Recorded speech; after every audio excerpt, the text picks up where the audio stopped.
At night, when the other engines are tucked away in their sheds, you can still hear the faraway call of an engine's whistle and the clickety-clack of train wheels turning.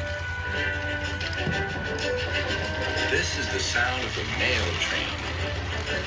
One train is pulled by Thomas and the other by Percy, as the loads are too heavy for one engine to do the work alone.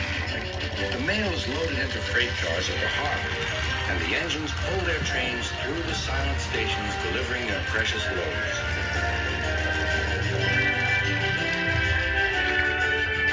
On a clear night, a big shiny moon brightens their journey, but often Thomas and Percy can't even see the stars.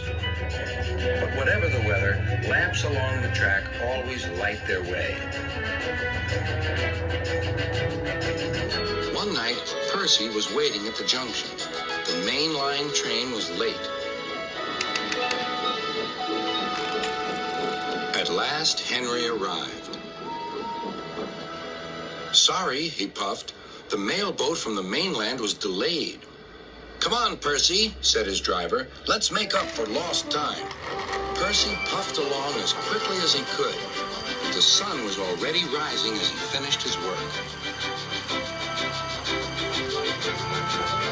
Never mind, thought Percy. It's nice to be up and about when it's the start of a new day and there's no one else around. Percy was not alone for long. "Bother," said Percy. "It's that dizzy thing, Harold." "Good morning, Word Harold. I always said railways were out of date, but you're so slow with the mail. You should give everyone their stamps back." Percy was too tired to explain. "Bird breathe," he muttered. "Good morning, Percy," called Duck. "You're up early this morning." "No, you're wrong," sighed Percy. "I'm back, tired and late." He rolled into the shed and fell asleep almost before his buffers touched the bar. His driver decided to set off early that evening. Thomas was waiting at the station. "Thank goodness I have a chance to speak to you. Driver says that the person in charge of the mail has complained to Sir Topham Hatt about the delay last night." "But that wasn't my fault," replied Percy. "I know," said Thomas, "and so does Sir Topham Hatt. But this mail person wouldn't listen. Tonight we'll just have to be quicker than ever before." The engines were just leaving when they heard a familiar buzzing. "I say, you two, there's news flying about." "Where?" puffed Percy crossly. "All over the place. They're going to scrap the mail train and use me instead. Wings work wonders, you know. Always." "Rubbish," huffed Thomas. That night, everything ran like clockwork.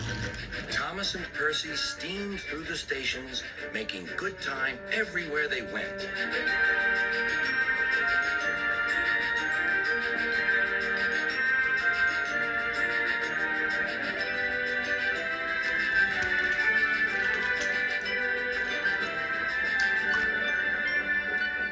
At a station, Thomas noticed a man looking cold and worried. He had missed his train home. "We can give you a ride," said Thomas's driver, "but it will be rather uncomfortable." "Thank you," said the man. "Anything's better than sitting here."